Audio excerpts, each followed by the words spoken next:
I'm Andrea, 34 years old, and 3 months ago, my own father kicked me and my 8-year-old daughter out of Christmas dinner, in front of 15 relatives, while my little girl was still holding her napkin, waiting for grace.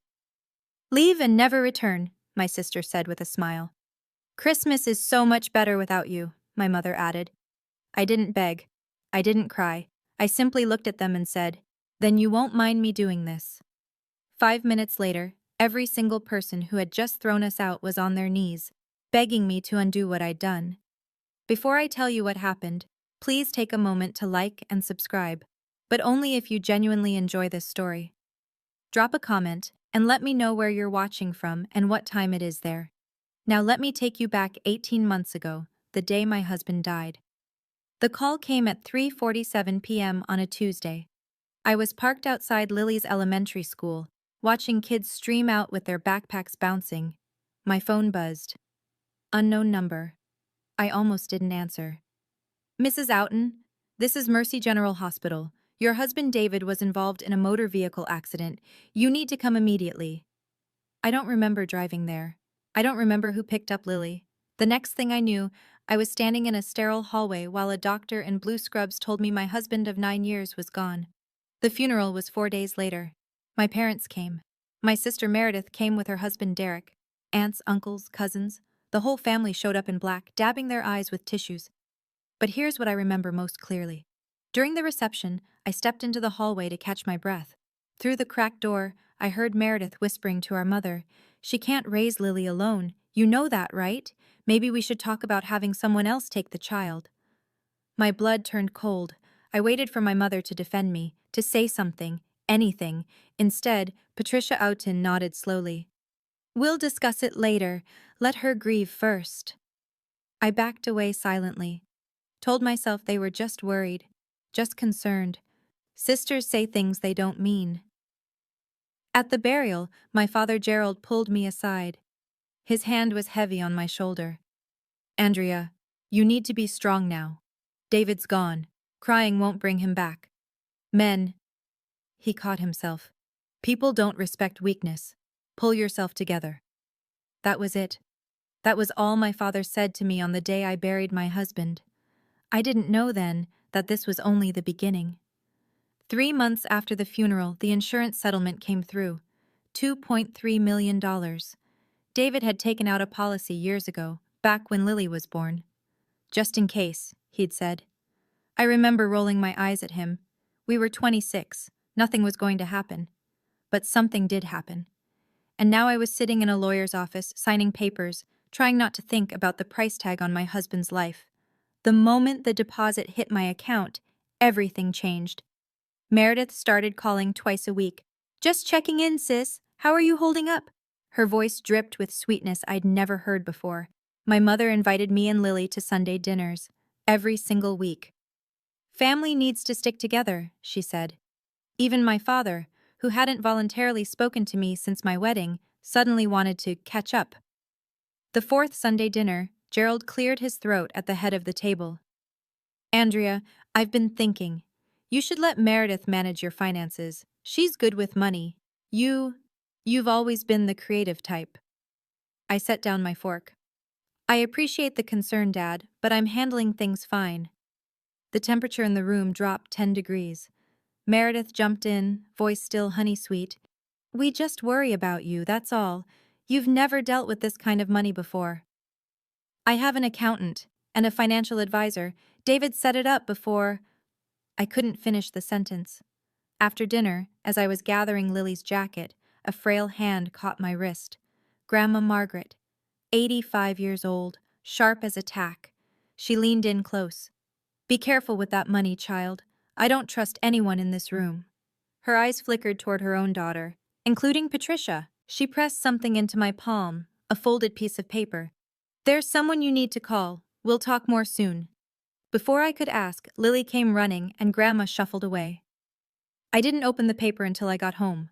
The paper was blank. No, not blank. A phone number. And 3 words in Grandma Margaret's shaky handwriting. "Call Marcus Webb." I didn't call. Not yet. I told myself I was overreacting. Grandma was old, maybe confused, maybe paranoid. 6 months passed. Meredith's calls became more frequent, more pointed. Dad's store is struggling, you know. The construction supply business isn't what it used to be. Mom's been stressed. Medical bills are piling up, just little things. It must be hard sitting on all that money while family suffers. Then came the dinner where everything shifted. My mother called, crying. Actually crying. Andrea, your father is about to lose the store. 30 years of his life, gone. We might lose the house too. My chest tightened. Despite everything, they were still my parents. I can help, I said. I'll lend you 50,000, no interest. Pay me back whenever. Lend? Gerald's voice boomed through the phone. Patricia must have put me on speaker. I don't need charity from my own daughter. I'm not some beggar. Silence. Then Meredith's voice, smooth as silk. What Dad means is, it would be easier if you just signed a few papers. Let me handle the investments. That way we can help the family properly. Together. What papers? Just standard stuff. Power of attorney, asset management. I'll handle everything. You won't have to worry about a thing. Power of attorney. My dead husband's voice echoed in my memory. Never sign anything you haven't read twice, Andrea, and never sign over control of money to family. That's how fortunes disappear. I took a breath. I need to think about it. What's there to think about? Meredith's sweetness cracked, just for a second. We're family. I said I'll think about it. I hung up. That night, I finally called the number Grandma Margaret had given me. Lily was crying when I got home from work the next day. She was curled up on her bed, face buried in her pillow, shoulders shaking. My heart cracked. Baby, what happened? She wouldn't look at me. Nothing. I sat on the edge of her bed, stroked her hair. Sweetheart, tell me. It took 10 minutes of gentle coaxing before she finally spoke. Grandma Patricia said something, when you were in the bathroom at dinner last week. My stomach dropped. What did she say? Lily's voice was barely a whisper. She said she wishes Daddy was still alive instead of you. Because Daddy knew how to take care of me. And you don't. The room tilted. My own mother said that. To my 8-year-old daughter. About me. Baby, listen to me. I pulled her into my arms. That's not true. None of it. Grandma was wrong to say that. I love you more than anything in this world, and I will always, always take care of you. She clung to me like I might disappear. That night, after Lily fell asleep, I poured myself a glass of wine and scrolled through my phone. A cousin I barely talked to had sent me a message. Hey, Andrea, is it true you've been gambling away the insurance money? Meredith mentioned something at the family group chat. Just wanted to check if you're okay. Gambling? I opened Facebook. Searched for the family group I'd been quietly excluded from. Through a cousin's screenshot, I saw it. A post from Meredith, dated 2 weeks ago. Please pray for my sister. She's going through a difficult time and making poor financial decisions. We're trying to help her, but she keeps pushing us away. Some people just can't handle sudden wealth. 43 comments, all pitying me, all believing her. My hands were shaking. Marcus Webb's office was downtown, 14th floor, glass walls overlooking the city. He was younger than I expected, mid-30s, kind eyes behind wire-rimmed glasses. When he shook my hand, I noticed the photo on his desk, him and David at a college graduation, arms around each other, grinning. David was my best friend, Marcus said, noticing my gaze. We roomed together at State. He asked me to keep an eye on you and Lily if anything ever happened to him. His jaw tightened. I should have reached out sooner, I'm sorry. I sat down heavily. I don't even know where to start. Start with the power of attorney papers. I blinked. How did you? Your grandmother called me 3 weeks ago. Margaret Whitmore is sharper than people give her credit for. He pulled a folder from his drawer. She told me what your sister's been planning. I did some digging. He slid a document across the desk. Meredith contacted your insurance company 2 months ago. Asked about the process for transferring beneficiary rights. Said she was inquiring on behalf of the family. My blood ran cold. She what? It gets worse. Marcus opened another folder. I had a forensic accountant look into your father's business. Gerald's store isn't just struggling. It's hemorrhaging money, bad investments, poor management. He's about 3 months from bankruptcy. And Meredith? Her real estate business took a hit last year. She owes money to investors she can't pay back. He leaned forward. Andrea, they don't want to help you manage your money. They want to take it. I thought about Lily crying on her bed, about my mother's cruel words, about the Facebook post calling me a gambling addict. What do I do? Marcus tapped the folder. First, don't sign anything. Second, your grandmother called me about something else. Her will. Her will? She wants to change it, and she wants me to witness. 1 week before Christmas, the doorbell rang at 7 p.m. I wasn't expecting anyone. Meredith stood on my porch, designer coat, perfect makeup, a manila folder tucked under her arm. Her smile didn't reach her eyes. Can I come in? I didn't move. Lily's doing homework. This won't take long. She pushed past me into the living room. I closed the door slowly, buying time. What do you want, Meredith? She set the folder on my coffee table. I want you to sign these. For the family. I didn't touch it. I already told Dad no. You told Dad no. She tilted her head. You didn't tell me no. I'm telling you now. No. Her smile flickered. Andrea, I'm trying to help you. Help me? By telling everyone I'm a gambling addict? Her face went blank for half a second. Then the mask slid back on. I never said addict. I said you were making poor decisions, which you are, sitting on $2 million while your family drowns. Your poor decisions aren't my responsibility. Excuse me? I offered to help. Dad refused. Now you want me to hand over control of everything? That's not help. That's theft. Her voice dropped. Cold. You don't know what you're doing. You never have. You married David and got lucky. That's it. You're not smart. You're not capable. You're just a widow with a windfall. I felt Lily's presence before I saw her. She was standing in the hallway, homework folder clutched to her chest, eyes wide. Meredith saw her too. She adjusted her expression instantly. Lily, sweetie, Aunt Meredith was just... I heard what you said about Mom. The silence was deafening. Meredith grabbed her folder and walked toward the door. At the threshold, she turned. Christmas dinner. You'll be there, and you'll bring the signed papers, or don't come at all. The door slammed. 3 days before Christmas. My phone rang at 6 a.m. Dad. I answered against my better judgment. Hello? You're coming to Christmas dinner, not a question.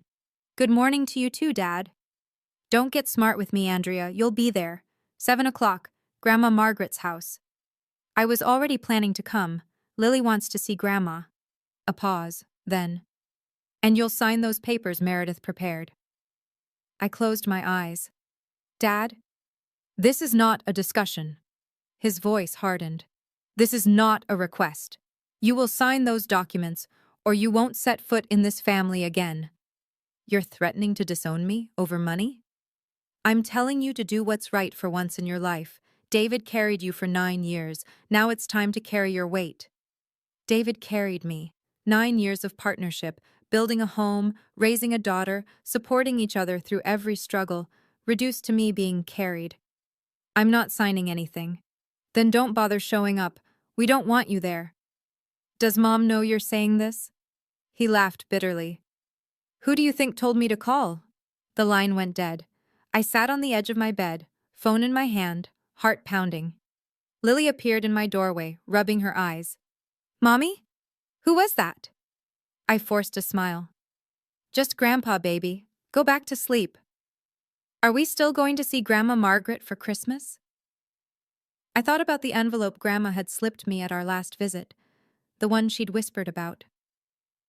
Open it when you need strength, she'd said. I thought about Marcus's warnings, about the papers in that manila folder, about everything I stood to lose. Yes, sweetheart. I pulled her into a hug. We're going. I knew it was a trap. I just didn't know how deep it went. Christmas Eve. Grandma Margaret's house. I went alone, leaving Lily with a neighbor.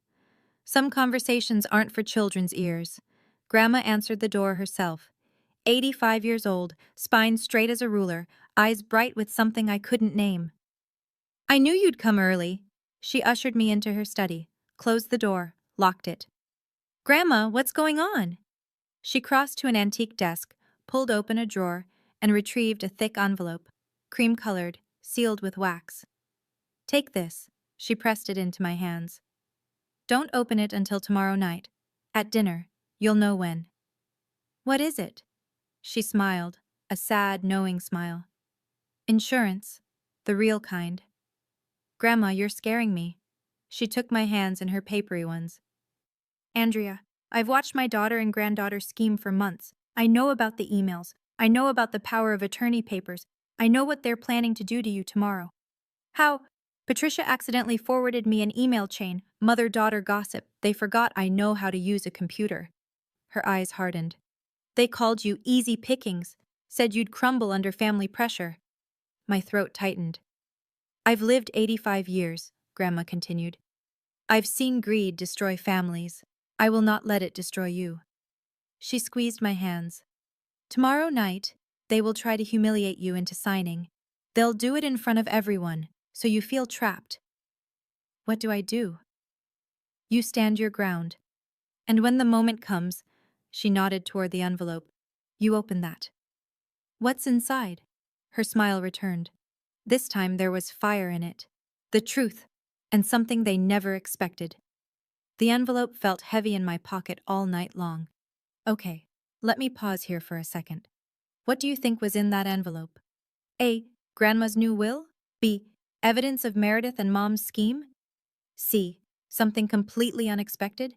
Drop your answer in the comments. I'm genuinely curious what you think.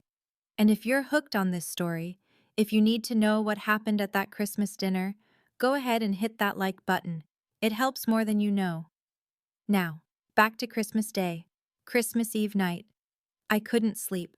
I lay in bed staring at the ceiling, envelope tucked under my pillow like a childhood secret. Grandma's words kept circling, something they never expected. My mind drifted to memories I'd buried. I was 8, Lily's age, the first time I realized my parents favored Meredith. She got piano lessons, I got hand-me-downs, she got praise for B's, I got lectures for A-minuses.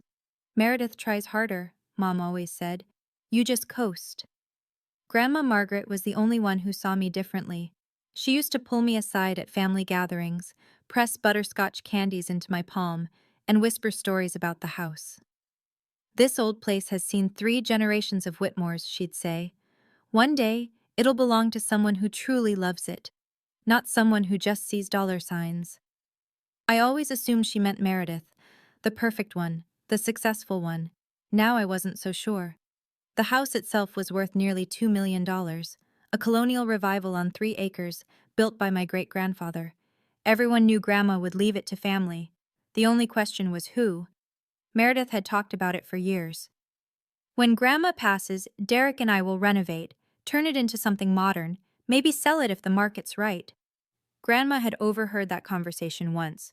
I remembered her face, tight, hurt, quickly masked. A soft knock on my door. Mommy? Lily's voice, sleep thick. I can't sleep. Can I stay with you? I pulled back the covers. She climbed in, warm and small. Mommy, are we really going to Grandma Margaret's tomorrow? Yes, baby. Even though Grandpa's mad at us? I kissed her forehead. Grandma wants to see us. That's what matters. Lily was quiet for a moment. Then, I love Grandma Margaret's house. It feels like a hug. A hug. That's exactly what it felt like. Christmas morning. My phone buzzed at 8 a.m. Marcus. Merry Christmas, he said. I have something for you. You're working on Christmas? This couldn't wait. His voice was tight. Your grandmother forwarded me an email last night. The original chain between Meredith and your mother. I sat up in bed, heart hammering. What does it say? I'm reading it now, dated April 15th, 2 weeks after David's funeral. He paused. Andrea, I need to read this to you. Are you sitting down? Yes. Marcus cleared his throat. We need to move before she gets smart. You know how pathetic Andrea is. She'll believe anything if we frame it as helping the family. Dad's store is the perfect excuse. My stomach turned. The plan is simple, Marcus continued. Get her emotional, isolated, make her feel guilty for having money while we struggle. Then present the papers as a favor. She won't even read them. She never reads anything. I couldn't breathe. Timeline: pressure through summer, escalate in fall, close the deal by Christmas, family gathering, maximum witnesses. She won't say no in front of everyone. Silence. Andrea, you still there? They planned this. My voice sounded far away. Since April. Since 2 weeks after your husband's funeral. I have the full chain, timestamps, everything. He paused. I've printed copies, 3 sets. I can be at Grandma's house by 8 tonight. Tonight? Your grandmother suggested it, said you might need backup. I thought about the envelope under my pillow, about Grandma's knowing smile, about 15 relatives who would witness whatever happened tonight. Marcus. Yeah? Bring everything. I hung up. This afternoon, I would walk into my grandmother's house carrying 2 weapons, the envelope she gave me and the truth. They wanted a Christmas dinner performance? They were going to get one. 4:30 p.m. Grandma Margaret's house. Lily held my hand as we walked up the cobblestone path. The old colonial glowed with warm light, every window flickering with candles. Wreaths on every door, the smell of roasted turkey drifting from the kitchen. Picture perfect, like a Christmas card designed to hide the rot underneath. We were among the last to arrive. I counted cars in the driveway, 15, maybe more. Every aunt, uncle, and cousin within driving distance. The moment we stepped inside, Lily broke free and sprinted toward the living room. Grandma Margaret! I watched her disappear into my grandmother's arms, the old woman's face cracking into a genuine smile for the first time all evening. Then Meredith appeared. You made it? Her voice was honey-sweet, but her eyes were assessing, calculating, looking for weakness. I forced a smile. Merry Christmas, Meredith. Let me take your coat. She was playing hostess already, even though this wasn't her house. Everyone's in the dining room. We saved you a seat. I handed over my coat, but kept my purse. The envelope was inside. The dining room was packed. A long mahogany table stretched the length of the room, set with Grandma's fine china. Crystal glasses caught the candlelight. Laughter and chatter filled the air, but I noticed the looks. Cousin Rachel glanced at me, then quickly away. Uncle Tom whispered something to Aunt Betty.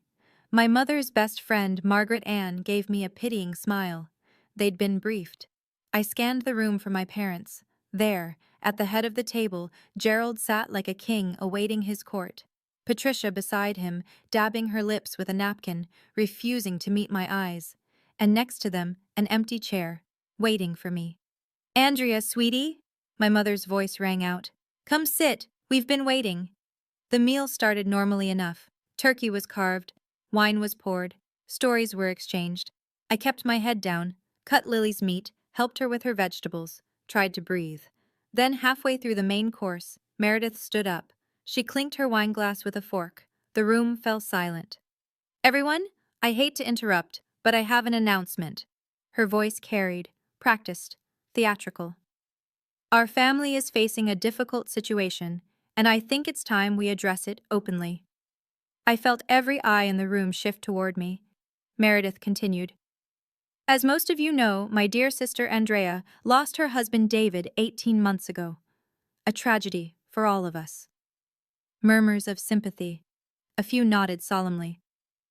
What you may not know is that Andrea received a substantial insurance settlement. Life-changing money. Meredith paused for effect. And we, as a family, are concerned about how she's managing it. My hands clenched under the table. Lily looked up at me, confused. We've tried to help her privately. We've offered guidance. But Andrea has refused to listen. Meredith's voice cracked perfectly, a rehearsed waver. So today, in front of everyone who loves her, I'm asking my sister to let us help. To sign a simple document allowing me to co-manage her finances. She pulled a folder from beneath her chair, the same manila folder she'd brought to my house. It's for her own good, for Lily's future. She looked directly at me, eyes glittering. What do you say, Andrea? Will you accept your family's help? 15 faces turned toward me, some pitying, some expectant, some already nodding, convinced I was the problem. Lily whispered, Mommy?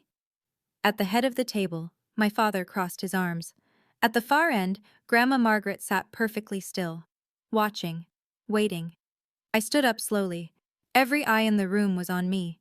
I could feel the pressure, the unspoken expectation that I would crumble, apologize, sign whatever they wanted just to make the discomfort end. No. The word hung in the air. Meredith blinked. Excuse me? I said no, I'm not signing anything. The room went absolutely still. Someone's fork clattered against a plate. My father's chair scraped back. He rose to his full height, face reddening. You don't get to say no. Not to family. Not after everything we've done for you. What have you done for me, Dad? Tell me. What exactly have you done? We raised you, gave you everything. And this is how you repay us? By hoarding money while your own family suffers? My mother finally looked at me. Her eyes were cold. Andrea, you've always been selfish. Even as a child, some things never change. I offered to help, I said, fighting to keep my voice steady. I offered Dad $50,000, no interest. He refused. Because it was insulting, Gerald slammed his palm on the table. China rattled. You have millions sitting in a bank account while my life's work collapses and you offer me scraps? Meredith stepped closer, voice dripping with false concern. See? This is what we're dealing with. She doesn't understand money. She doesn't understand family. She needs guidance. She needs a keeper, someone muttered. I didn't see who. Lily had started crying silently. Tears streamed down her face as she watched her grandfather scream at her mother. Only Grandma Margaret moved. She reached over and pulled Lily into her lap, shielding her, but she said nothing, not yet. Sign the papers, Andrea. My father's voice was iron. Or get out of this house. I looked around the room. Not a single person spoke up for me. My father pointed at the door. Out, you and that child, right now. Meredith nodded, arms crossed, satisfied. You should leave and never come back. We've tried to help you, Andrea. God knows we've tried, but you're beyond help. I looked at my mother, my own mother, waiting for her to say something, anything, a single word of defense. Patricia smoothed her napkin, then looked me dead in the eyes. Christmas would be so much better without you here. It always has been. My lungs stopped working. Lily's sob cut through the silence, raw, heartbroken. She was 8 years old, and her grandmother had just said the world would be better without her mother. Cousins shifted uncomfortably. Aunts looked away. Uncles studied their plates. No one spoke. No one defended us. It was the loneliest moment of my life. I reached for Lily, ready to scoop her up and run, ready to leave and never look back. But then I felt Grandma Margaret's hand on my arm. Wait. Her voice was quiet, but it cut through everything. She was looking at me with something fierce in her eyes, something that said, not yet. And I remembered the envelope in my purse. Her words from the night before. You'll know when. This was when. I straightened my spine, looked at my father, my mother, my sister. Okay, I said calmly. If you want me to leave, I'll leave. Relief flickered across Meredith's face. But first, I pulled out my phone. You won't mind if I make one quick call. Gerald scoffed. Calling the police? This is a private family matter. Not the police. I dialed. Put it on speaker. 2 rings, 3. Marcus, it's Andrea. I need you here, now. Bring everything. Already on my way. 5 minutes out. I hung up. Who the hell is Marcus? My father demanded. I smiled for the first time all evening. You'll see. The room erupted. What is this? Meredith's composed mask cracked. Who did you just call? A friend? You don't have friends. You barely have a personality. She turned to our father. Dad, make her leave, now, before whoever this is shows up. Gerald took a step toward me. I said get out. I didn't move. 5 minutes. You've waited 18 months to take my money. You can wait 5 more minutes. His face went purple. How dare you? Gerald. Grandma Margaret's voice sliced through like a blade. Sit down. The room went dead silent. My father stared at his mother. In 85 years, I don't think she'd ever spoken to him that way. Mother, this isn't your concern. This is my house. Grandma rose slowly to her feet, still holding Lily's hand. My table. My Christmas dinner. and I will decide who leaves and who stays. But, sit down. Gerald sat. Grandma turned to the room, sweeping her gaze across every relative. I've been quiet tonight, watching, listening. I wanted to see how far this would go. Her voice trembled with controlled rage. I wanted to see if a single one of you would defend my granddaughter.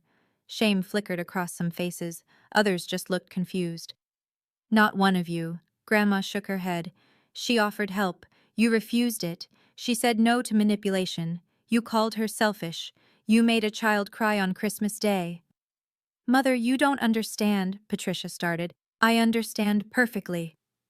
Grandma reached into the pocket of her cardigan, pulled out a folded paper.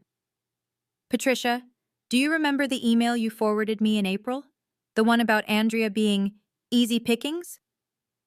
My mother's face went white. The doorbell rang. Grandma smiled grimly. That will be Marcus. Let him in. Marcus Webb walked in, carrying a leather briefcase. He was dressed professionally, despite it being Christmas. Dark suit, polished shoes, silver tie clip catching the candlelight. He scanned the room, taking in the hostile faces, the tear-streaked child, the elderly woman standing defiant at the head of the table. Good evening, he said calmly. I'm Marcus Webb, attorney at law. I represent both Mrs. Andrea Outen and Mrs. Margaret Whitmore. Gerald shot to his feet. What is this, some kind of ambush? I'd call it a correction. Marcus set his briefcase on the table, clicked it open. Mrs. Whitmore, shall I proceed? Grandma nodded. Marcus pulled out a thick folder. What I have here is a complete email chain between Meredith Harrison and Patricia Outen, spanning from April of last year to last week. The subject line of the first email reads, he flipped it open. Operation Andrea, a plan for the money. Gasps rippled through the room. That's private correspondence. Meredith lunged forward. You can't. It was forwarded to Mrs. Whitmore. Accidentally, I assume. She is now a rightful possessor of this communication. Marcus smiled thinly. Would you like me to read some highlights aloud? The part where you called your sister pathetic? Or the part where you planned to have her declared financially incompetent? Meredith's mouth opened, closed, opened again.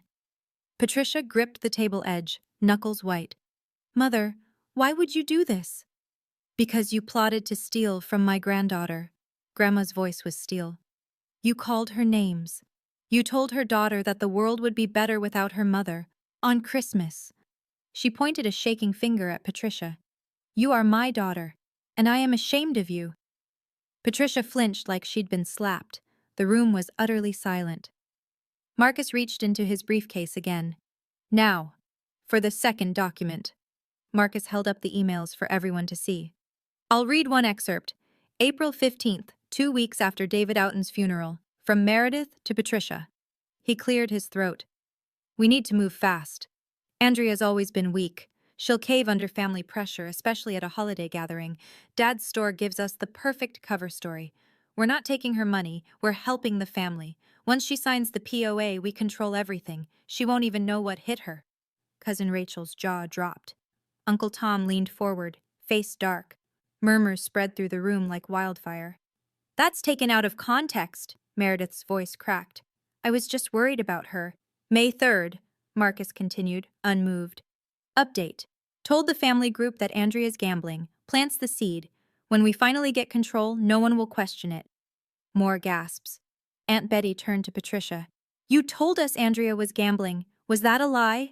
Patricia opened her mouth, closed it. It was strategic messaging, Meredith said quickly. To prepare the family. To manipulate the family, Grandma cut in. To isolate my granddaughter so thoroughly that when you stole her money, no one would believe her. Gerald stepped forward. Now hold on, this is all circumstantial. Email chains can be faked. Marcus pulled out another document. Certified letterhead. Official stamps. These emails were authenticated by a digital forensics expert this morning. Timestamps verified. IP addresses traced to devices owned by Mrs. Harrison and Mrs. Patricia Outen. He set it on the table. Anyone who would like to verify the authenticity is welcome to review the certification. No one moved. Meredith was shaking now. Her perfect facade had crumbled completely. "Andrea, please." Her voice was small. "I can explain." I finally spoke. "I'm done listening to explanations. Can you guess what's in the second document Marcus is about to reveal? I'll tell you in just a moment, but first, if you're sitting there feeling your heart race like mine was that night, do me a favor. Hit subscribe and turn on notifications. I promise the ending is worth it. Also, if you've ever dealt with toxic family members who only showed up when money was involved, I see you. Comment below. Okay, back to that dining room. Marcus reached into his briefcase one final time. He withdrew a document bound in blue legal paper. Official seal. Notarized signatures. "This," he said, "is the last will and testament of Margaret Ellen Whitmore, executed 3 weeks ago, witnessed by myself and 2 independent parties." The temperature in the room dropped 10 degrees. Patricia stood so abruptly her chair fell over. "Mother, what did you do?" Grandma Margaret remained seated, hands folded in her lap, perfectly composed. "I did what I should have done years ago. I protected the people who actually deserve protection." "Mother, you promised—" "I promised nothing." Grandma's voice was ice. "You assumed, Meredith assumed, everyone in this family assumed they knew what my will contained." She smiled coldly. "You assumed wrong." Marcus opened the document, read aloud. "I, Margaret Ellen Whitmore, being of sound mind, hereby bequeath my primary residence at 742 Whitmore Lane, including all land, structures, and contents thereof, valued at approximately $1.8 million, to my granddaughter, Andrea Louise Oughton." The envelope Grandma had given me, I finally understood. She'd given me a copy of the will days ago. Just in case. Chaos. Meredith screamed. Actually screamed. "No! That house was supposed to be mine. We talked about this. Renovations. You talked about selling my family's home for profit." Grandma's voice cut through. "I listened, and I made my decision." Gerald slumped into his chair like a puppet with cut strings. "Mother, everything we planned—" "Everything you planned," Grandma corrected, "was built on the assumption that I would reward cruelty and greed. I won't." Patricia was crying now, mascara streaking down her face. "You're leaving everything to her? After all we've done for you?" "What have you done for me, Patricia?" Grandma's eyes were fierce. "Besides lie, scheme, turn my Christmas dinner into a public execution of your own sister?" Silence. Marcus closed the will. "Mrs. Oughton," he turned to me, "you are now the sole heir to this property." Patricia dropped to her knees. Right there, in front of everyone. Grandma's antique Persian rug bunching under her as she crawled toward me. "Andrea, baby, I didn't mean it. Any of it. I was just trying to help the family. We were scared. Your father's business. I never meant to hurt you." I watched my mother grovel. The woman who told my daughter the world would be better without me. The woman who plotted for 18 months to steal my inheritance. Gerald stood frozen, mouth opening and closing like a fish. Meredith tried a different approach. She grabbed my arm, tears streaming down her face. Real tears this time. "I'm sorry, I'm so sorry, I was desperate. Derek doesn't know about my debts. If this gets out, my marriage, please, Andrea, please." Cousins stared. Aunts covered their mouths. Uncle Tom shook his head slowly, disgust written across his face. I heard whispers. "I can't believe they lied about the gambling. All this over money? On Christmas?" Poor Andrea. Poor Lily. Lily. I looked at my daughter, still nestled in Grandma Margaret's arms, watching her aunt and grandmother beg on the floor. She was only 8. She shouldn't be seeing this. I gently pulled my arm from Meredith's grasp. "Everyone, please, get off the floor." Patricia looked up, hope flashing in her eyes. "You'll forgive us? You understand we were just—" "I understand perfectly." I kept my voice calm, level. "You lied to the entire family about me. You tried to steal from me. You made my daughter believe I was worthless." "Andrea, I don't need to stand here and watch you cry." I stepped back. "I just need you to know that I see you. All of you. And I'm done pretending I don't." I walked over to where Meredith was still kneeling, crouched down, met her eyes. "Do you remember what you said to me last week? In my living room?" She wouldn't look at me. You said I wasn't smart, that I married David and got lucky, that I'm just a widow with a windfall. I paused. My 8-year-old daughter heard every word. Meredith flinched. You told me to leave and never return. Tonight, you said Christmas would be better without me. I stood up. That's fine. I'm going to give you exactly what you asked for. I turned to the room, to the Yi. I'm not going to sue anyone. I'm not going to press charges. I'm not interested in revenge. My voice was steady, strong. David would have been proud. But I am going to protect myself and my daughter. From now on, there will be boundaries. I looked at my father. He couldn't meet my eyes. You chose money over your son-in-law's memory, over your daughter, over your granddaughter. I shook my head. That was your choice, not mine. I looked at my mother, still on her knees. You told Lily the world would be better without me. A child, Mom, your own granddaughter. I'll never forget that. Lily won't either. Finally, I looked at Meredith. You said I don't have friends. You said I barely have a personality. I almost laughed. Maybe you're right. Maybe I'm not interesting, but I'm also not cruel. And right now, that's enough. I held out my hand. Lily ran to me, buried her face against my hip. Grandma Margaret rose, came to stand beside us. Andrea, sweetheart. Her hand found mine. I'm so proud of you. I squeezed her hand. Let's go home. My phone started ringing before I even got home. Cousin Rachel was first. Andrea, I had no idea. I'm so sorry I didn't say anything at dinner. I believed what Meredith told us. I should have asked you. Then Uncle Tom. I feel sick. Your aunt and I talked the whole drive home. We're ashamed we didn't speak up. Then Aunt Betty. Then Cousin Mark. Then people I hadn't heard from in years. They told us you were gambling everything away. They said you were unstable, making reckless decisions. I should have called you, should have checked in. By midnight, I'd received 11 phone calls and 37 text messages, not a single one from my parents or Meredith.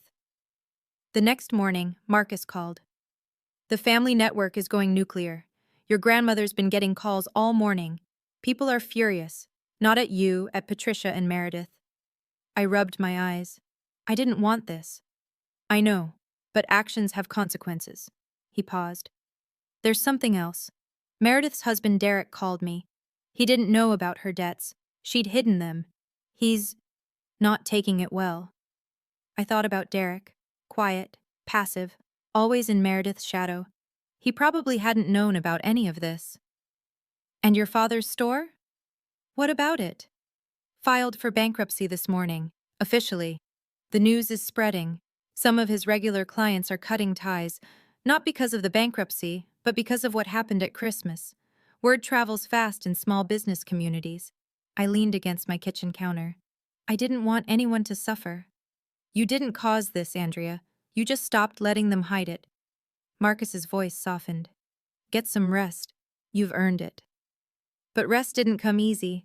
Not when I kept hearing my mother's voice in my head.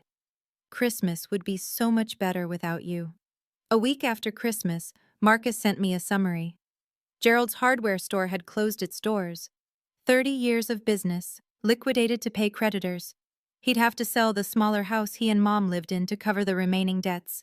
Meredith lost 3 major clients. Word had spread among her real estate circles, not about the inheritance drama, but about the family meeting that went wrong. In the business world, reputation is everything. Hers was crumbling. Derek had moved into his brother's apartment. He wasn't filing for divorce, not yet, but he wasn't coming home either. I read the summary twice, then set it down. I didn't feel victorious. I felt tired, sad, hollow. Lily was playing with Lego blocks in the living room. I watched her build a little house, complete with tiny windows and a red door. Mommy? She looked up. Is Grandpa going to be okay? I sat down beside her. I don't know, sweetie. I feel bad for him, even though he was mean. Out of the mouths of babes. I do too. I helped her snap a roof piece into place. Sometimes people make choices that hurt others, and then they have to live with what happens next. Did we make them get in trouble? I thought carefully before answering. No, baby. We just told the truth. What happened after? That was because of choices they made, not us. She considered this, nodded slowly. Okay. I pulled her into a hug. I didn't want to see my family suffer. I hadn't set out to ruin them. All I'd wanted was to be left alone, to protect my daughter, to honor David's memory by building a stable life. But Marcus was right, actions have consequences. And sometimes, the truth is its own form of justice. 2 weeks after Christmas, Grandma Margaret called. I have a question for you, she said without preamble. And I need you to answer honestly. Of course, Grandma. Would you and Lily consider letting an old woman move in with you? I almost dropped the phone. What? I've been rattling around this big house alone for 10 years. Patricia won't speak to me. Meredith won't look at me. Gerald just grunts when I call. Her voice softened. But Lily hugs me like I matter. And you, Andrea, you've never once asked me for anything. Grandma, I can't ask you to leave your home. You're not asking. I'm offering. She paused. The house is yours, technically, after I'm gone. But until then, I don't want to live in it alone anymore. I want to be somewhere I'm actually wanted. My throat tightened. I thought about our small apartment. 2 bedrooms, a cramped kitchen. Nothing like the colonial mansion Grandma had called home for 60 years. Our place is tiny, I warned her, and Lily has nightmares sometimes, and I can't cook nearly as well as you. Andrea. Her voice was warm. I don't need a mansion. I need a family, a real one. I heard Lily in the background, asking who I was talking to. Hold on, Grandma. I covered the phone. Lily, how would you feel if Grandma Margaret came to live with us? Her face lit up like the Christmas tree we never got to enjoy. Really? Like forever? I put the phone back to my ear. I think that's a yes. Grandma laughed. A real laugh, full and bright. I'll start packing tomorrow. For the first time since David died, my apartment felt like it might become a home again. 1 month later. Grandma Margaret's antique armchair sat in the corner of our tiny living room, looking absurdly elegant next to my second-hand sofa. Her collection of ceramic cats lined the windowsill. Her knitting basket lived permanently beside the TV. It shouldn't have worked. But somehow, it did. Every evening, the 3 of us ate dinner together at our little kitchen table. Grandma taught Lily how to make her famous apple pie. Lily taught Grandma how to use video calls.